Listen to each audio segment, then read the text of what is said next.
A very good afternoon and welcome back to the Dugout Football Channel, where it is time for the match preview of Leeds United against Liverpool. Now, if you rewind back to the 14th of September 2020, it was an absolute goal fest. Will we get the same this time around on Monday evening? We shall see what happens. But joining me is my right-hand man of the Sam Radio Football Show. It is Mr. Karl Levy. How are you doing, Karl?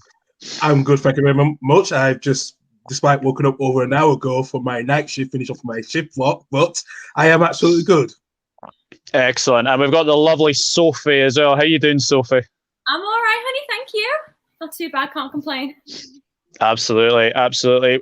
Good morning to Jordan Hyman, LFC, and Ricky Swift. Hope you are both doing well. We will touch upon the Leeds game, but first, there's only one place to really start, and it is this evening. 14th of April, 2016, we beat Borussia Dortmund 4-3. Anything can happen with Liverpool Football Club. Sophie, how are you feeling going into tonight? Absolutely crapping myself.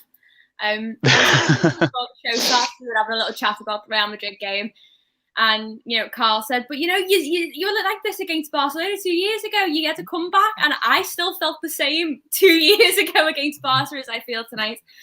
I am so nervous for it, and I don't really know why. I can't pinpoint me there because this Real Madrid team is nowhere near as good as the Barcelona team that we beat. But then our team's not as strong as we were when we beat Barcelona. So yeah. I don't know. I feel maybe because when we got beat by Barcelona, we were a very strong team and I knew the comeback could happen.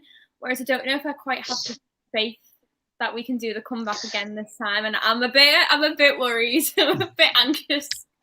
Yeah, I am as well. Karl, looking at it like an outside point of view, how do you think this game will go tonight?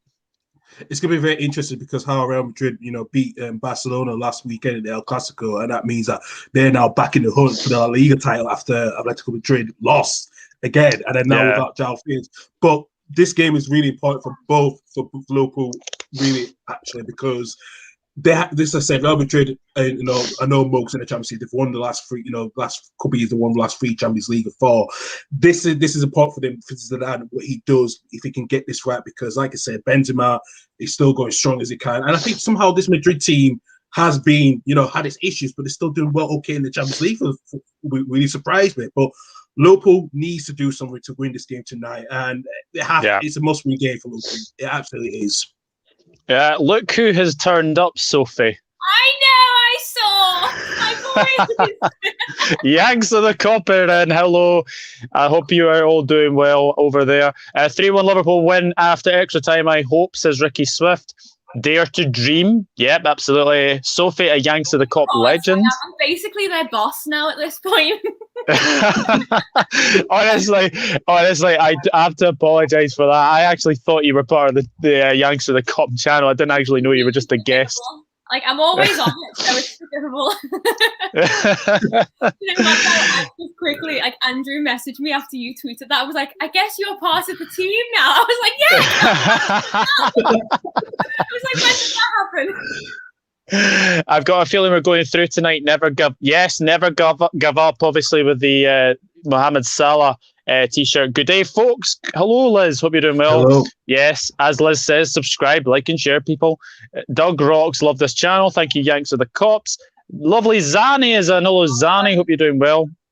Don't apologise. We don't mind. Well, I know you don't like score predictions, but I'm going to be seriously off the bat here. I'm actually very, very confident. I don't know why, but I am confident. I think we're going to do it. Just something about the 14th of April just has something in the back of my mind. I think we're going to do it. Call me bonkers. Why is it always the day before my dad's birthday you do something good? I don't get that one. So, well, it is before Hillsborough as well. I think it's the 32nd anniversary of Hillsborough tomorrow. So this might be bonkers, but I'm going Liverpool 4, Real Madrid 1. Ooh, interesting. That's a claim and a half, that, isn't it?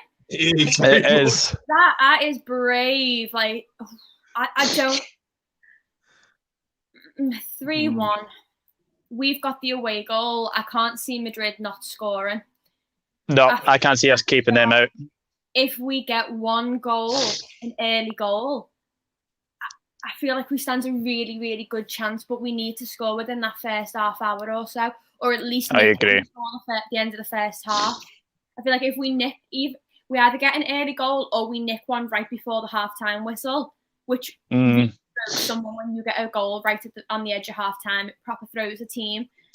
I don't know about 4-1. Like, I feel like if we were on Yank to the Cop, I feel like hot take would be coming up on the screen now. Douglas the Bold, I like that.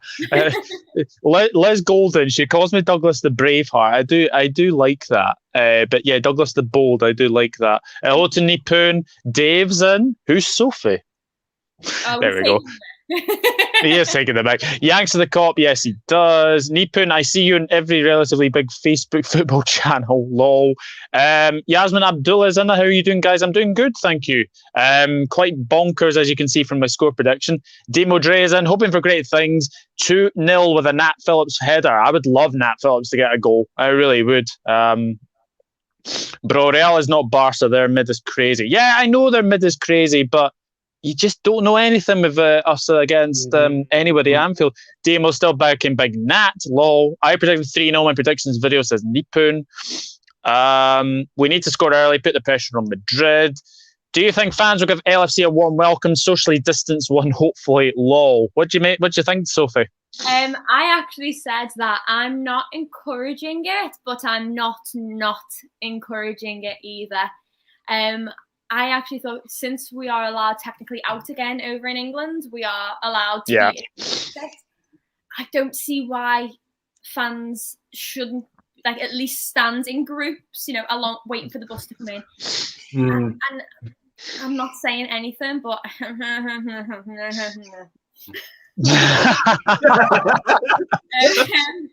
I may or may not, depending.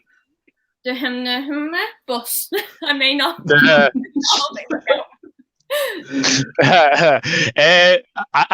I'm glad I'm not the only one. I am wearing my Never Give Up t-shirt tonight and said 4-1 Liverpool as well. I think this game, Manny will turn up for once. Well, I blooming hope so. Call me pessimistic, but I ain't hanging my hat on a comeback. Got to be optimistic. You have to be optimistic. Hi, how are we all? I'm very good, Chris.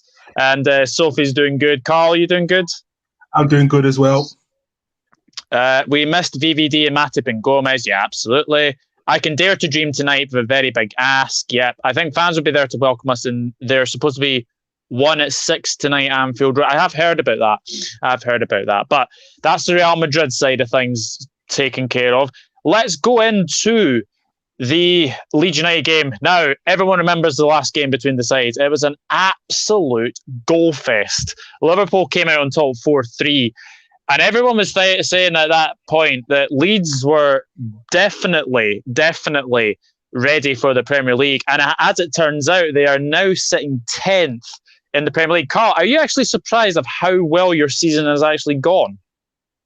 Not really, actually. I'm not. I was never surprised at all. I think we had the capabilities, with this technically championship squad we had the last 2 years under Bielsa, and I think they were proving that they were ready for this league. I think players like Jack Harrison has been waiting for a long time, because like he said, he was at Manchester United and then he went to America, and look how he's turned out now.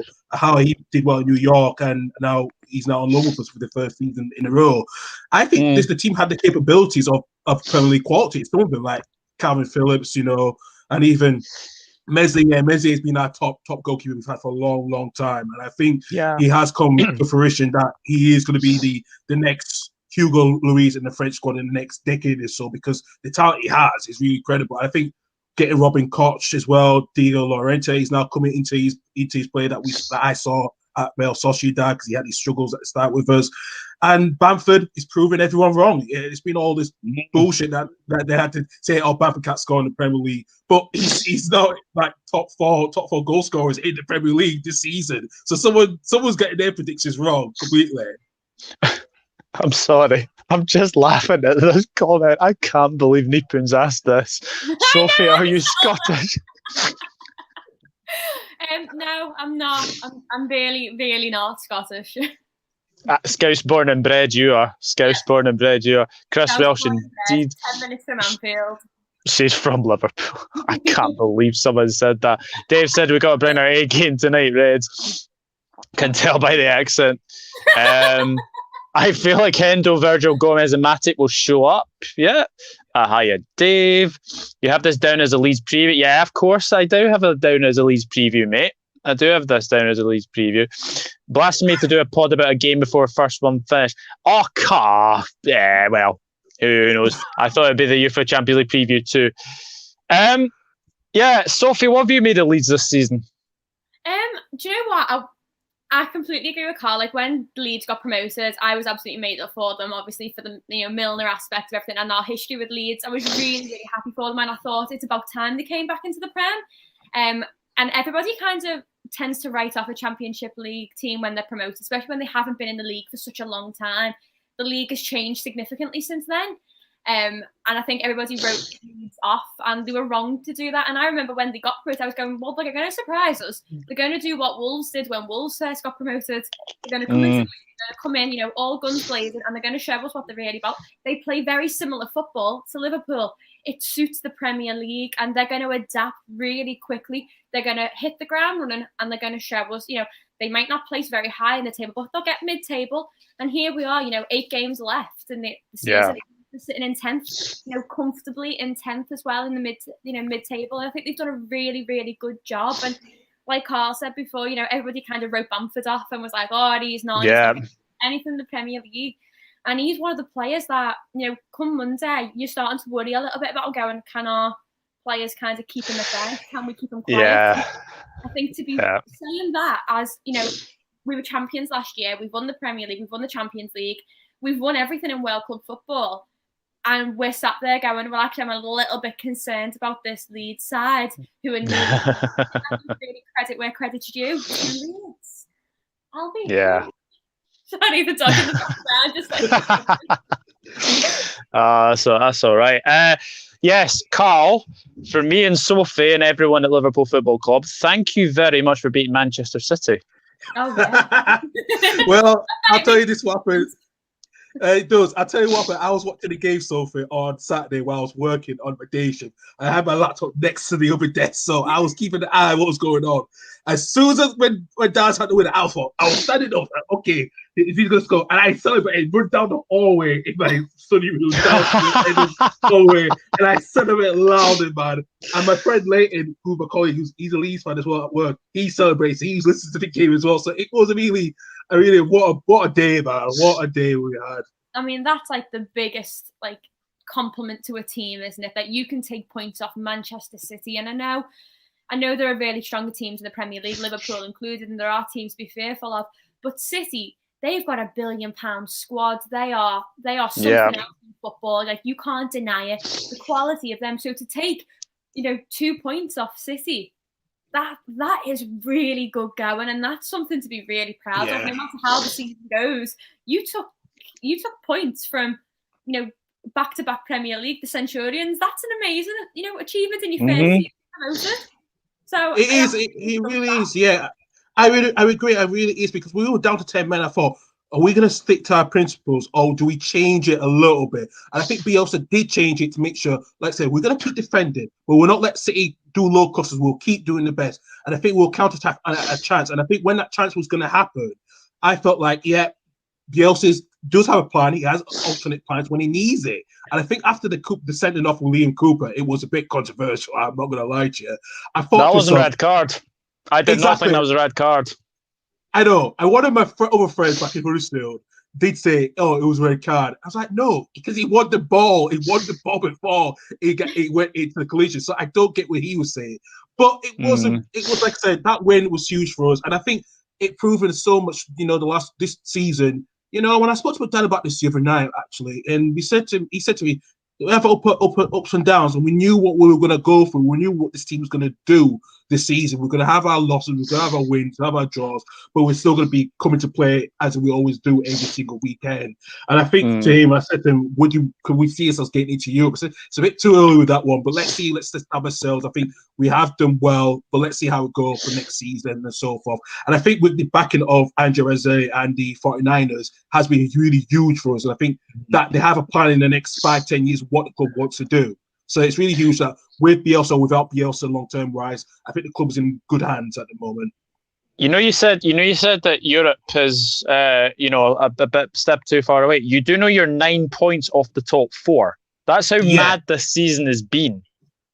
Exactly. I know how mad it has been, but we have been realistic, some Leeds fans. I think and I said when I spoke to my dad the last couple of times about this, I said the chances are we just want to get ourselves established again. The club will rebuild. Like I said, this summer Bielsa will sign a contract. There's rumours if a manager team that he will sign a 2-year extension. That is the rumours that we're hearing. So hopefully we'll have him there, and then we'll get some more players. I think 5 players we need just to help the squad upgrade.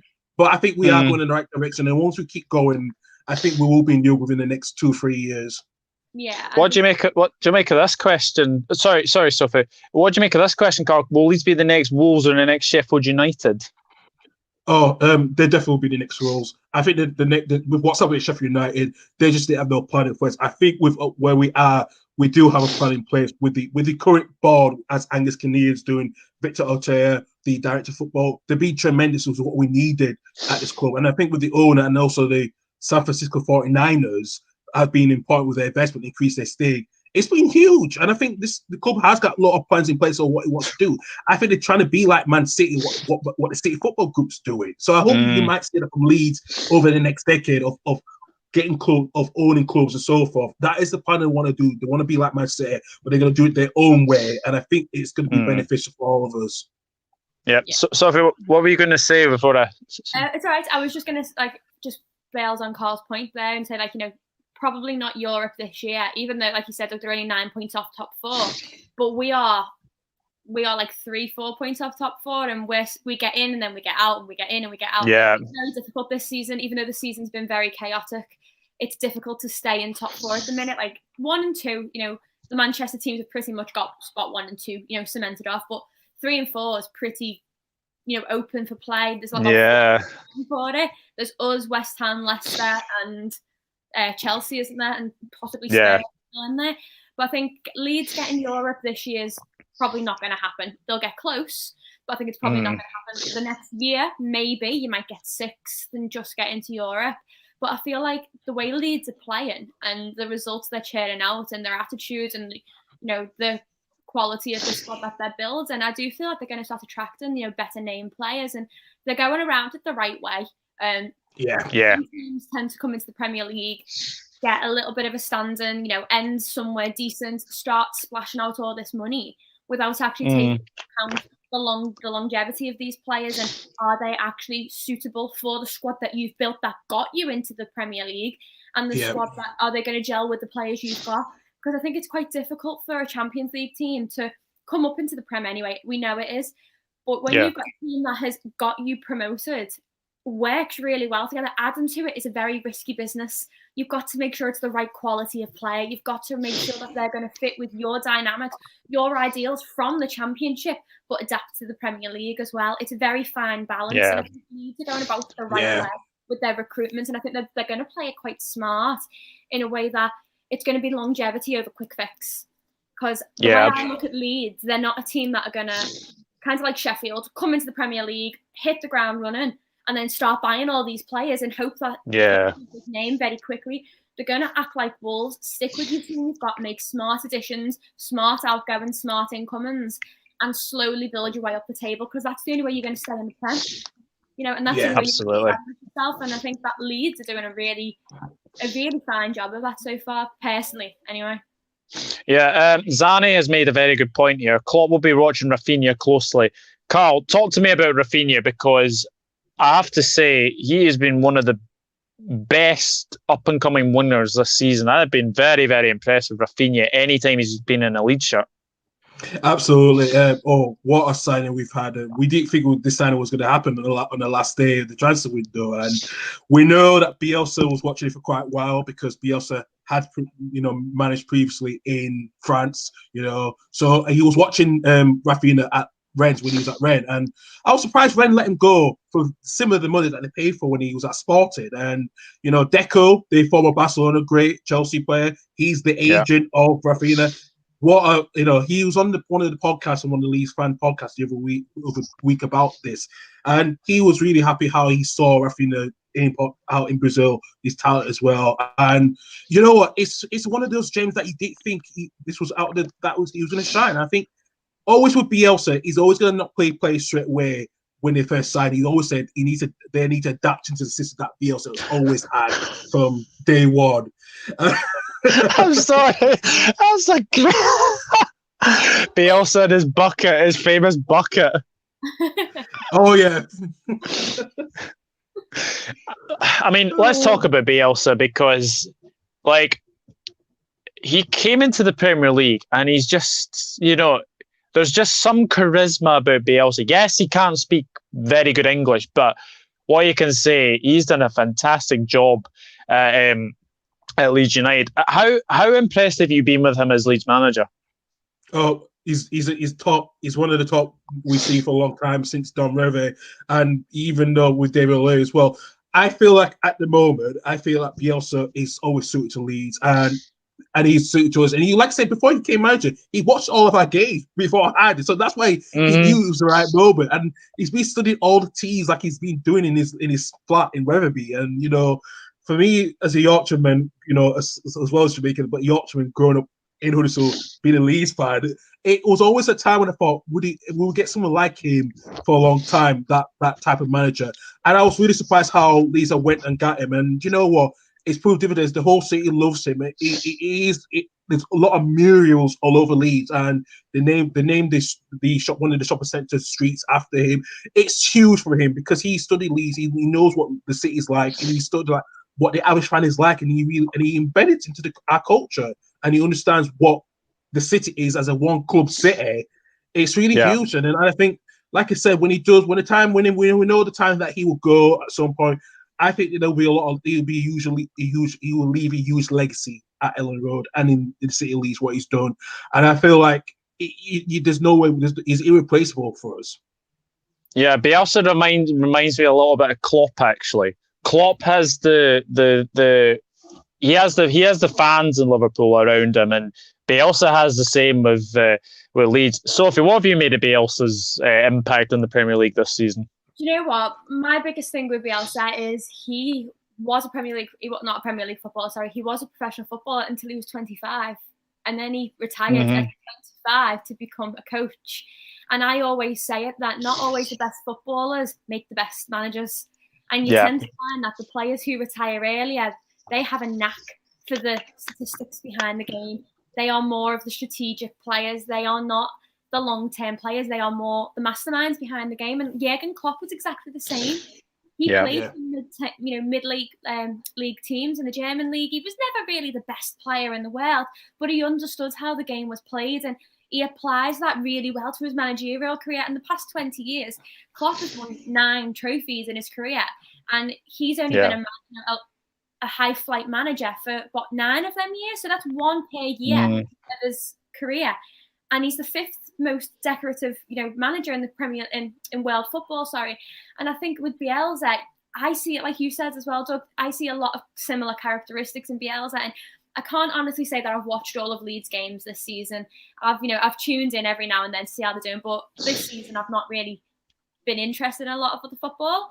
From what I've seen of him, he is very tactical. Like, he knows exactly how to read that game and get the best from his players. And like Karl's just said, then the entire city of Leeds has fallen in love with him. And that's the same way. And I'm not comparing him to Jurgen Klopp, but I'm using Klopp because he's my manager.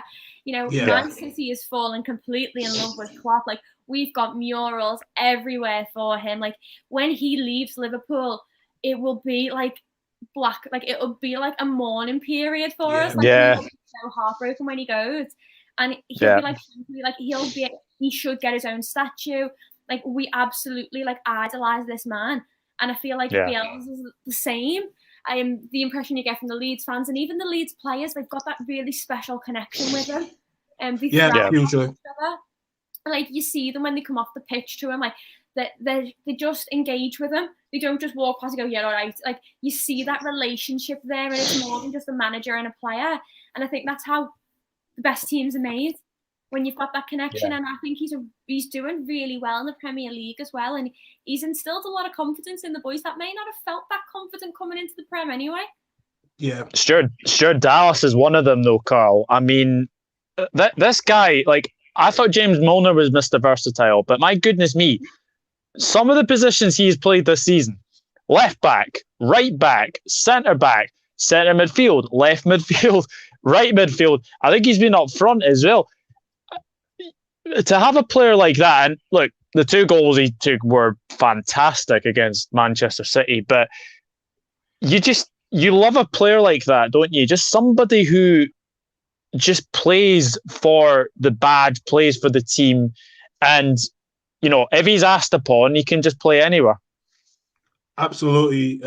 When he first came to Leeds, about in 2015 from Brentford, it was interesting to see how his career, because he only joined Brentford like a season 2 prior before that, and there was always that question: can he be good enough? And especially where he came from Northern Ireland with Pretoria, there was really chances of would he ever make it, and I think he's become one of those top players for Northern Ireland as well as just Leeds as well, and him being versatile for us is really huge for us, because I think, like I said, when Bielsa first came to the club, I think he knew what Daz can play. He knew where Daz could play in his winger role, but he knew he could play the other positions as well. And I feel that's how versatile that the team can be in a way, such as like with Elland as well. But with Dallas itself, he's proven that he can be. He's definitely now our own James Milner now, because we were looking for that for a long time after when Milner left. Years after when we got relegated. And I think having Dallas in that team is really huge for us. And I think he's like one of those central key players in Bielsa's plan of how they play. He's always going to be one of the first few names on that starting 11. You've got to definitely. You've got to have a Milner. Okay. You have to. Mm-hmm. We're going to probably have 2 of the most hard-working midfielders this Monday evening playing against each other. One other question I wanted to ask you, Karl, because obviously there has been a lot of talk about James Milner potentially moving on in the summer. Would you have James Milner back at Leeds as a sort of a farewell? It's no secret, to be quite honest with you. He's one of those players that we did even call Judas and all that stuff when we left. He was always Leeds, and it would not be surprising, because there's been lots of talk about will we have him back as a farewell, and probably say yes, because I think he does want to finish his career at Leeds. I think that is always going to bound to happen, and I think deep down he still keeps in touch with all the players and all the fans and all the past that he used to play with at Leeds, and he still keeps keeping in touch with the club is more important. I think for him that's vital, and I think he will like to be back at Elland Road. I think it will happen, and you know what, the rumours has been going on the last couple of months, to be quite honest with you, and even before we got promoted, he was always talking about, I would like to come back at Leeds, and it's not a surprise with that one, because he is still loved by everyone, and despite how he's gone doing well with his career and at Liverpool, it will be good to see him back, and it will be good. It will be a final farewell. I'd have to say this now, that James Milner will probably go down as one of our best free transfer signings ever. I agree. Karl, you've just said, like, we had this discussion on another podcast the other day about James Milner, and they brought up Milner going back to Leeds, and I said he won't, not as a player, because we talked before about how Leeds are doing very tactical recruitment because they want to stay, they want to challenge for the top 6, and Milner's 35, and although Milner is very, very, very good athlete, very fit still, the drop off in his form between 33 to 35, the last season and a half has been drastic. Like, he was a starting. If Henry wasn't playing, you wanted Milner on our team sheet. You wanted him to be starting that game. Nowadays, you see Milner starting, you kind of go, ooh, why? Like, is it for a manager, like a captaincy type of role? Because he's not he is good at what he does. He's an all-round. He's a jack of all trades, but he's never a standout player in one specific position. He's never been a world-class player in that sense. And we talked about how Leeds are going to do like very tactical recruitment. And for me, it just does not make sense to sign a 30. Well, he will be. He's got a year or so left on his contract, but he'll be 36, pushing 37 by the time he leaves us at the end of his contract, because he won't go before then. Do you want to sign a 36-year-old midfielder into your team, challenging for the for the Europa League? Well, it's a good question what you said, Sophie, because we spot the same thing with Pablo Hernandez, and we've seen how that is now progressing. And Hernandez was vital for us despite his age. Last season, the championship, he did bring the qualities. So you're right about what you're saying. I think he will come. I don't think you're right. Maybe you're not come back to Leeds as a player, but maybe as one of the staff coaching team that ambassador. Probably yes. I could see that happening in a way. And you may be right, because like I said, Bielsa did have trust in Hernandez. I don't think he's not played as much as this season, Pablo Hernandez, when he's come on a few times. So there's a question about his future, because I think that is going to be dealt with this summer. So you're right what you're saying about the age as well, because that is going to be a huge question of what Bielsa does. But we have been talked, I think there's even crazy rules about we've been linked with Edison Cavani a few months ago, but I don't think that's going to happen. And then there's been another rumor with Sergio Aguero. But these are, like I said, can they fit into the business despite the age? It's a mixed bag, and I agree with that one. I just think, as much as you love Milner, it's like us saying, do you want Stevie G back? Everyone loved Stevie G, and we know what a world-class player he was. And if he got his boots back on now, he'd probably still play in a decent shift. But would I sign him back as a player? No, because his time's come to a natural end. And I think that's what's happening with James Milner now. His career is coming to a natural end, and that's not his fault. That's just the way football works. But I think I think Milner will see out his contract with us until we have appointed, the next set of captaincies, built Trent up, because I do think Trent's going to become Virgil will become the vice captain, and Trent will be underneath him, and then Virgil will take the captaincy, and eventually it will be Trent in a couple of years or so. I think when Milner sees his contract out, he'll stay with us for maybe another year, 18 months doing coaching, get a bit of experience under his belt with a team he knows around him, and then I can see him going back to Leeds in a coaching role. But not for a couple of years, I think. I think he's not quite finished with Liverpool. Yeah. Sorry. No, I agree. I agree with that so far. I hear your points, and it's a valid point as well. So you're right. Like I said, it's going to be hard for Bielsa where can he play, because he's not going to play regularly. But maybe if Bielsa's still there for another 2 more years after his contract ends, Milner, I think he will be back in the coaching role. And I think Leeds will take him back as one of the ambassadors, because we lost so much good ambassadors in the last 12 months, such as Norman Hunter, Peter Lorimer. We need someone like him, because he's from the academy. He grew up in the academy, just like some of those players. Yeah, absolutely. Hello to Rich Sports. Hope you're doing well. Chris Welsh says, James Milner is no nonsense, which is what I like. I hate softies in football. Yeah, absolutely. Question here from Ricky, Carl. Is Carl shocked as to how well Bamford has done? No, not at all. I knew he had the capabilities. I think the teams that he played for in the Premier League, I think when he was at Middlesbrough and Norwich, they just didn't know how to play him. And I think they were struggling in the front. They did give him more confidence. I think Bielsa's worked so much harder with him to get his play, to get his style for Bamford to play. And I think that first season when Bamford came to the club, there was a bit of that concern, can Bamford score the goals? And he proved he could anyway, even though I had Kemar Rufia to share the role. But the season before that, and I think there was people questioning about his goal scoring thought, but it was nothing about that. I think if he can hold the ball up for all players, that is good for us. Bielsa's not always been like Bamford, we need the goals. Just play your game and try to assist everyone else. And I'm not surprised how Bamford has done this season. I knew he had the capabilities, and I knew he'd prove wrong. And I think he felt disappointed he didn't get in the last selection for England. And I think, after scoring against Fulham, after he didn't get the selection, I think Southgate must be thinking, how do I really fit Bamford in now? Because he's now doing well. Because there was rumors that Bamford was going to switch his allegiance to the Republic of Ireland. But the FAI are still annoyed that, that I think when Robbie Keane says something, he should be chasing us. We should not be chasing him. And Robbie Keane's that forward player. And I know he played for you guys at Liverpool. I'm like, listen, I think Bamford wants more than that. I think Bamford just don't want to play for and it has to get the team out of a certain situation. He wants to play as an all-rounder for England to do, to help the team what he wants to do.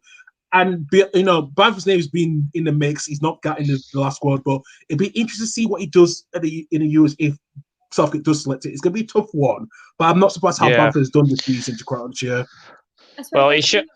Sorry, go on. When you look at Bamford's shooting accuracy is 42% in his career so far. Now, I'm not saying for 1 second that he's on the same level as Mohamed Salah, because we all know who he is and what he is. But Salah's shooting accuracy is 45%. So to write Bamford off, I know you can cherry pick stats, and I had this yesterday on Twitter about cherry picking stats to suit your agenda. But those figures are figures. And if you're saying that Mohamed Salah, even in his worst season, has got a 45% shooting accuracy, and Patrick Bamford has got a 42% shooting accuracy, you can't say that Bamford's doing a bad job, can you really? You can't say Salah's doing all right in the worst season so far, and Bamford's doing shit in a great season. Like, credit is due there. You can't deny it. Yeah, absolutely. I think I know what post you were on about yesterday, because I saw that and I was like, really? Like, honestly, it was ridiculous. It was absolutely ridiculous. Go on Twitter. But that's the joy of Twitter. Ricky says, I don't see Trent as a leader. I see Trent as a leader. Okay, I'm just going to explain this quickly. I won't take too long explaining that. Trent will be Liverpool captain. He will. And I'm not saying yet. Trent is 21 years old. He is a baby, but he came up to us at 18 and he was forced into that role. Like, we had Nathaniel Klein as right back. Nathaniel Klein got injured. We had to bring somebody up. Trent got pushed into that position and he's excelled really, really well. Henderson is 31 or 32. Henderson has got another 3-4 years of captaincy.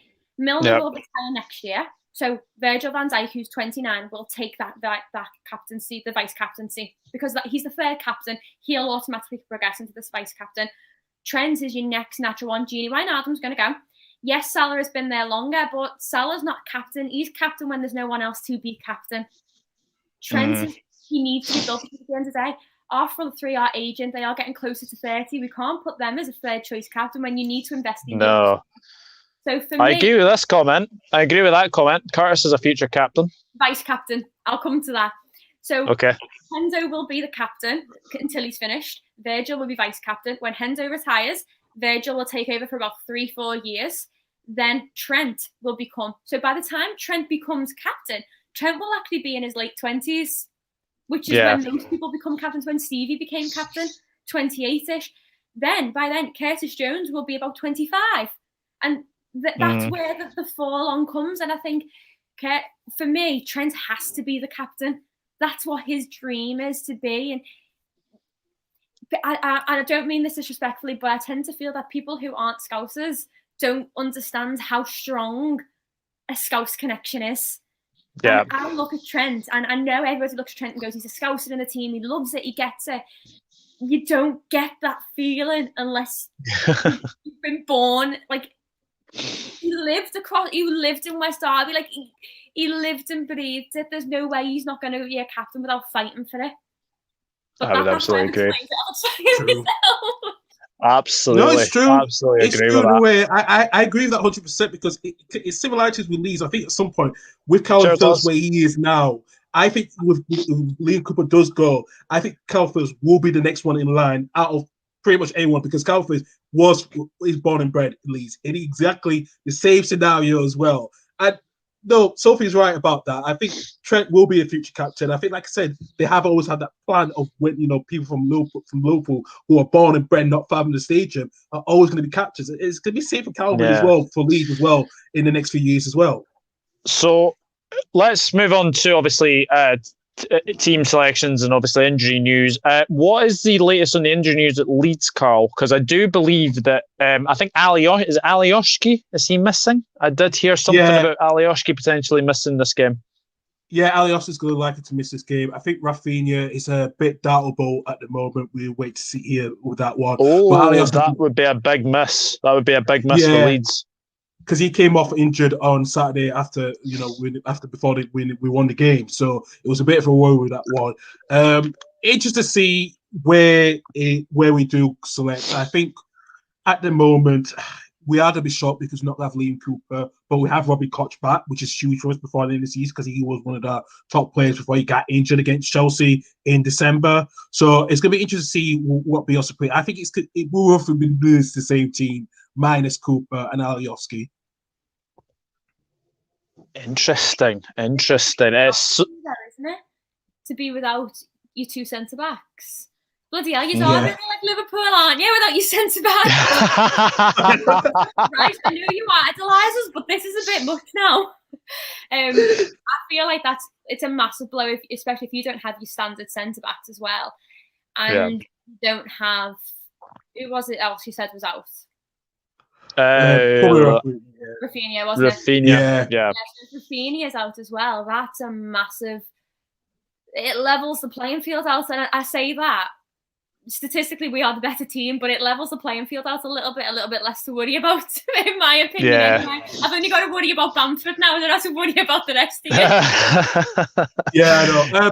There's question marks with Rodrigo as well, with his as well. So there's big question marks with Rodrigo as well. So we'll see what happens with the games if both of them can be fair. But his best moment in the Leeds shirt was giving away a penalty at Anfield in the 90th minute. So, and who scored that again? Was it? How do you say his name? Mohamed Salah. I knew that was going to happen. You set up yourself for that one. Right. Joking aside, what have you made of Rodrigo this season? Interesting for me. It is. I wouldn't say hit and miss because it's his first season in Premier League. We're not going to expect, and I think we knew that he was never going to be a striker. I think he was always going to be that midfield replacement for Pablo Hernandez. That was always being that interesting situation. Yeah. But when Rodrigo has played the second game, he can play well, but it's still taking a lot of time to embed it into the system and the Premier League. Because, like I said, he's not been played since he last played for Bolton over a decade ago. So, it is a lot of time. It is mental, but I think he was always going to be kind of like a long-term replacement for Pablo Hernandez in a way. That was always being that talk. He was never going to be that replacement for Bamford or challenging Bamford, but it was always going to be a replacement for Pablo Hernandez from the system that we play in. Yeah, absolutely. So we've kind of sidetracked because we were talking about team selection, and then I went into a bit of a tangent about Rodrigo giving away a penalty at Anfield. Sophie, what would be your team to play Leeds? I want to go with the 4-2-3-1. I've said this the past couple of weeks now. I think the 4-3-3 with the high line needs to go. In my opinion, it's not working for us, and it's the cause of a lot of our conceded goals. And it's causing a lot of little tiny mistakes that shouldn't be happening. But my argument for the 4-2-3-1 is we keep the back line as it is. So I argued for the Madrid game that we put Firmino back into defence for that game. But for Leeds, I go with Kabak, Phillips, Trent, Robbo, normal back four. I put Thiago and Jones in the 2, Bobby in the 10, and then the front 3. And then have Jota. I'd go all out attacking because we've seen what Jota, Mane and Salah, when the 3 of them are firing on all cylinders, how dangerous they are because you're trying to catch one of the fuckers and the other one's running through the back of your defenders. Like, they're so quick. And Bobby is so... I said it with Scans ages ago and a couple of podcasts ago, when Bobby went back into that 10 role, I think it was the Arsenal game, it was like a completely new signing. So for me, it makes a lot of sense. And even though it's technically a 4-2-3-1, it's still an unconventional 4-3-3 with a pivot.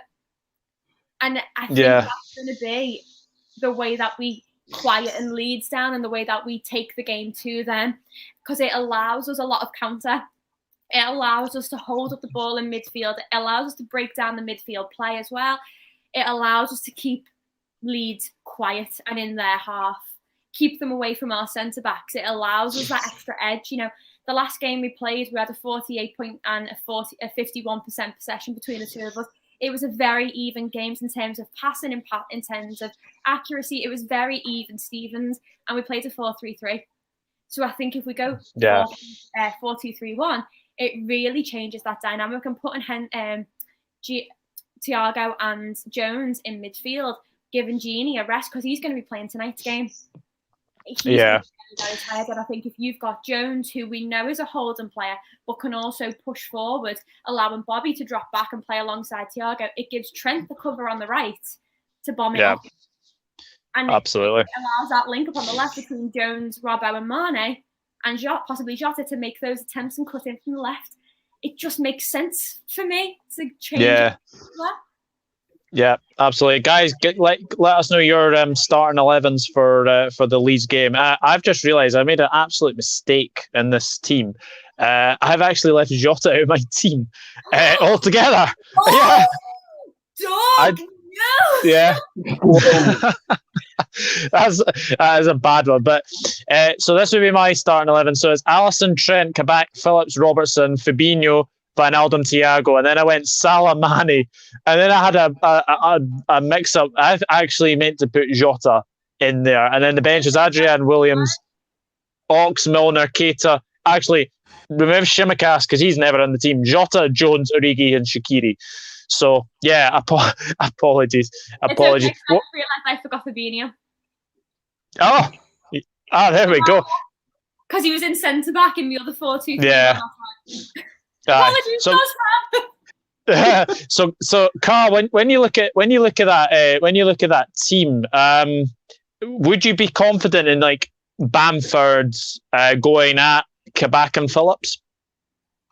Very much so. Yeah, I will be a little bit confident with that one because, like I said, Bamford did not know how to play, against that defense when we first played you guys in the first game. So we can't expect that one. But I think because of the last weekend against City, we couldn't play Jack Harrison, and we got Jack Harrison back this weekend because he was eligible against his parent club. I think Jack Harrison will be back in that starting 11 this weekend. Davies. Yeah. This gas has actually got minutes. That's the difference. Yeah. At least pre-season, but he got minutes. At least we have seen Tsimikas, to be honest. Ben Davies, I think he's in like a basement locked away somewhere where he's just not been seen. He's just not been seen. But to be fair to Tsimikas, I remember when he first came to Liverpool, his hair was like completely like straight as anything, but it looks like he's actually seen a ghost now. Like, honestly, he just does not look himself. But yeah, apologies. I don't know why I put Tsimikas in that team, but yeah, there we go. Anyway, so I'm gonna have to get your score predictions. I know Sophie does not like score predictions. I hate them. Oh, Karl, you don't know my history with score predictions. Every time I've made one, it's gone the opposite fucking way. I don't. Well, Sophie, I'll be honest with you because I actually made a prediction last week on our show on Friday on the Side Radio Football Show. I said Leeds were going to lose 2-1 to City, and how that turned out because I thought to myself because City's going to try to edge it just before us. I didn't think we would come out that result. So actually, I know the feeling. So I did the same thing with the Chelsea West Brom when Douglas was not on. It was myself, and Andrew Walker, and Nick Salerno. We both all went for Chelsea. We didn't think West Brom was going to win 5-2. I was like, fuck me. So Karl, what is your score prediction? I think it's going to be a very close game. I think there will be a goal fest. I don't think it'll be much goal fest that we did see in the first game, but I think it'll be a close game. I think Leeds will edge just 2-1 because I think we know how we play and we know how your sentiments can be a bit bundled with what your expected line is going to be. Then I think we have a decent chance. Well, let's be honest. It is nice to be on the end of a 4-3 result because I do know you beat us 4-3 at Elland Road. The last game actually between the side at Elland Road was 2-2. Now, this was back in the 2003-2004 season, so it's been a long, long time coming. I'm just sad that there's not going to be any fans because we all know about Leeds United, Liverpool, Leeds United, Manchester United, those kind of games you need the fans in for. So... Sophie, have I had to push you for a score prediction? No, I'm not doing it. Not doing it? No, because I know what will happen. I'll make a prediction. It'll go tits up, and you'll fucking come for me and be like, you said it was going to be this, and it went backwards. No, I'm not getting the blame. I'm not doing it. Well, I'm gonna be a lot more confident. I'm going 3-1 Liverpool. I think we can attack your makeshift defence. The fact that you have conceded 49 goals this season is quite interesting. In fact, you have a -1 goal difference, which is bonkers beyond the extremes. Anyway, but yeah, I've just got a feeling. But what I will say, I think you guys will score first. And I think Bamford will score. 8 minutes, to be honest. 8 minutes they'll score. Do you know what it'll be? It'll be like a dirty little tap in from a mistake.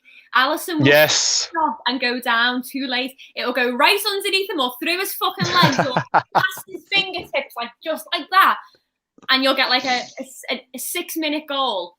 And I'll sit here fucking fuming until like 59 minutes when we score a banger. Yeah. Leeds 0 Liverpool 2, says Chris. That 4-3 when Viduka scored 4. Yes, that was the day that Mark Viduka scored 4 goals. Yeah, I know Carl's smiling with that one. Jumanji, I spelled it wrong. But yeah, I'm going through. I am going 3-1 Liverpool. I am going Bamford to score for Leeds, and then I am going to go for Jota, Salah. Do you know what? Come on, we have to have a Thiago goal. Go on, Thiago to score his first goal. Thiago to score as well. Thiago, though, are they? Hi. Leeds were good the last time, 4-3, 2-1 win to Liverpool. This time is Dane Richards. Nice of you to pop in, Dane, as well. Guys, it has been 51 minutes in, and honestly, I could chat football to you two for hours on end. Karl, thank you so much for coming on to the channel again. This isn't the last you're going to see of him. Oh, no. I have more content coming out, especially with this man to my right-hand side. Where can we find you in the socials? You can find me on Karl Levy and I'm, as you see on the top of the title. And also, you can find us at the Sam Radio Football Show at Sam Radio TFS. And we are going to be launching on stream on YouTube as well, because I am planning the channels. I'm doing some stuff. We're hopefully going to go live other than being behind the mics as on the airways as we are, Douglas. So we are trying to have a very interesting year, what we're doing going forward. Absolutely. And Scouse born and bred, not Scottish. Sophie. Where can we find you in your socials? You can find me on Twitter with the name wherever it is there somewhere. That's it. Absolutely, guys, it's an absolute pleasure to do this preview. I know people are saying, "Oh, you're absolutely bonkers for doing a preview for a big Real Madrid game tonight," but I've absolutely enjoyed this preview, and let's hope for a very, very good game on Monday evening. Hopefully it's me and Sophie smiling and not Mr. Levy. But whatever.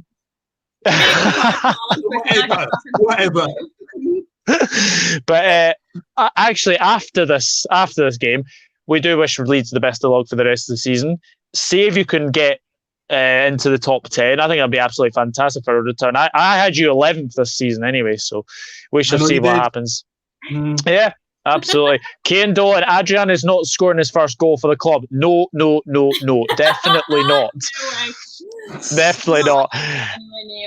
And on that note, it is time to end. Thank you very much to everyone who has watched. If you have obviously missed this live stream, then obviously watch it back and leave us your score prediction and leave us your starting 11s as well. And I'll probably leave some timestamps of some very, very funny moments, especially when I said Rodrigo, best moment in the Leeds shirt, is giving away a penalty at Anfield. But until then, it is goodbye from all of us, and we will see you in the next one. Take care. Bye-bye for now.